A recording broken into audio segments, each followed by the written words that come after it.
you can do that already. A worker can already be on a voting member of the board. I mean, this is just so, it's so silly. Which side are you on? Which side are you on? By and large, we like to think that company unions are a thing of the past in America, but not if Marco Rubio has anything to say about it.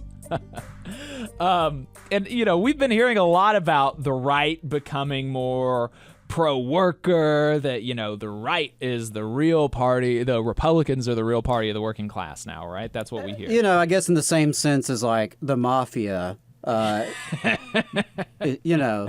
is pro-workers, the mafia is. That seems to be the model they're looking to emulate. Yeah. So, what are we talking about? Rubio, he's finally put some legislation to this, to this supposed push of the Republican Party to become more pro-worker. We've been hearing the talk for so long. I mean, just years. Since Trump came into office, really, he was talking about Obama shipping jobs overseas, Clinton's shipping jobs overseas, Bush shipping jobs overseas, and he's going to change it. He's going to bring jobs back, and he's going to make things better for the American worker. And that didn't really happen. But that's basically it. It's all been talk, and Rubio has put some legislation, and the legislation is legalizing company unions. Here's what the bill does explicitly. It provides new authority for employees and employers to establish voluntary employee involvement organizations to discuss workplace issues. That's legal.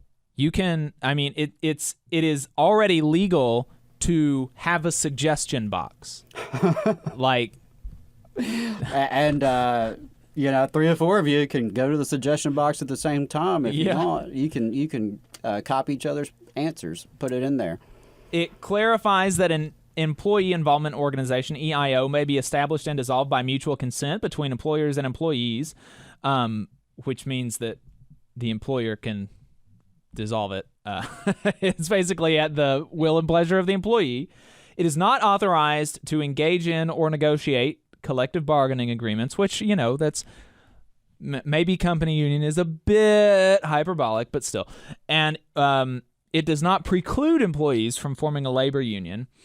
It ensures that violations of EIO-related provisions shall be adjudicated in the U.S. court system and not by the National Labor Relations Board. And it provides that EIO members at companies with more than $1 billion in yearly gross revenues with the opportunity to elect a representative to serve as a non-voting member of the company's board of directors, again, at the will and pleasure of the company. The company can decide whether or not workers can elect a non-voting member of the board, which is like you can do that already. A worker can already be on a voting member of the board. I mean, this is just so it's so silly. It does not actually suggest. It does not actually make anything better.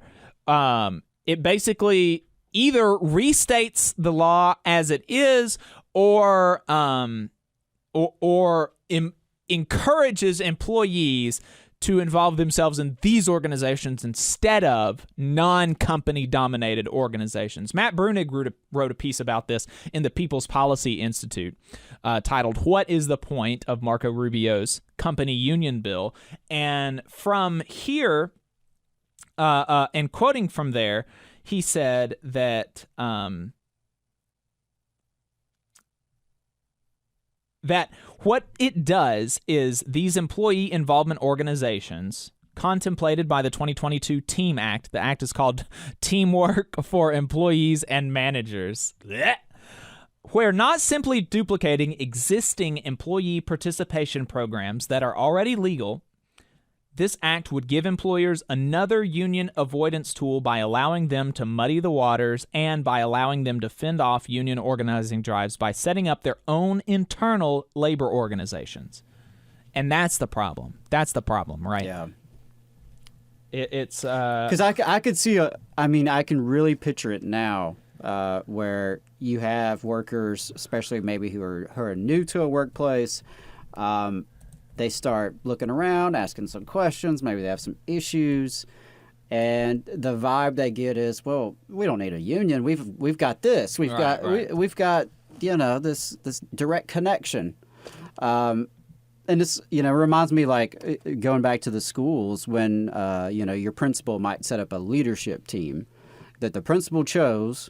And the principal can listen to the team's recommendation at their discretion, and is allowed to dissolve the team. It's just one of those where, on paper, it looks like maybe you have some input, but I like what Matt said there. It's about muddying the waters, and the more they can confuse folks, and get people's efforts and energies and time spread and scattered, the better that is for the management. Right.